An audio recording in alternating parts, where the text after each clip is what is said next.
அதாவது இந்த ஒரு ட்ரெயின் தாங்க மதுரையில இருந்து பெங்களூருக்கு மிக மிக வேகமா, அதாவது 7 மணி நேரம் 45 நிமிஷத்துல ரீச் ஆகக்கூடிய ஃபாஸ்டஸ்ட் ட்ரெயின் சொல்றாங்க.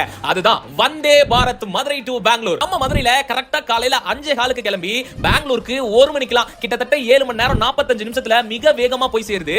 இந்த ட்ரெயின் போற வழியில 6 இடத்துல நிக்குது. திண்டுக்கல், கரூர், நாமக்கல், சேலம், கிருஷ்ணராஜபுரம்னு சொல்லிட்டு இந்த இடங்கள்ல எல்லாம் நிக்குது. இங்க ஏறவும் செய்யலாம், இறங்கவும் செய்யலாம். அதே மாதிரி பெங்களூர்ல மதியம் 1:30 மணிக்கு கிளம்பி மதுரைக்கு 9:45 ரீச் ஆகுதுங்க. இதோட ticket price normal fare 1575, executive chair ஃபேர்னு சொல்லிட்டு 2865 ரூபாய் கொடுக்குறாங்க. இந்த எக்ஸிகியூட்டிவ் சேர்ல தான் நீங்க 180 டிகிரி ஆப்டிகா திருப்பி ஜன்னல் பக்கம் வேடிக்கை பார்த்துட்டே வரலாம். ஃபியூச்சர்ல ஸ்லீப்பர் கோச் கொண்டு வரத சொல்லிருக்காங்க. ஆனா இப்போதைக்கு 2 மட்டும் தான் இருக்கு. இந்த ட்ரெயின் ஃபுல்லாவே ஆட்டோமேட்டிக் தான். டோர்ல இருந்து பாத்ரூம் வரைக்கும் எல்லாமே, முக்கியமா ரெஸ்ட் ரூம்லாம் போயிட்டு ஒழுங்கா ஃப்ளஷ் பண்ணாதவங்களுக்காகவே கொண்டு வந்திருக்கிற ஒரு ஆட்டோமேட்டிக் சிஸ்டம்னு சொல்லலாம். ரொம்ப ஸ்பேசியஸான ரெஸ்ட் ரூமும் இருக்கு. இங்க உள்ள நுழைஞ்சதுல இருந்து எல்லாத்தையுமே டிஸ்ப்ளேல அடுத்து என்ன ஸ்டாப், அடுத்து எப்ப இறங்க போறோம் எல்லாத்தையும் அனௌன்ஸ்மென்ட் ஆவும் டிஸ்ப்ளேவாவும் கொடுக்குறாங்க. நீங்க வந்தே பாரத்ல போயிருக்கீங்கன்னா கீழ ஒரு கமெண்ட் போடுங்க.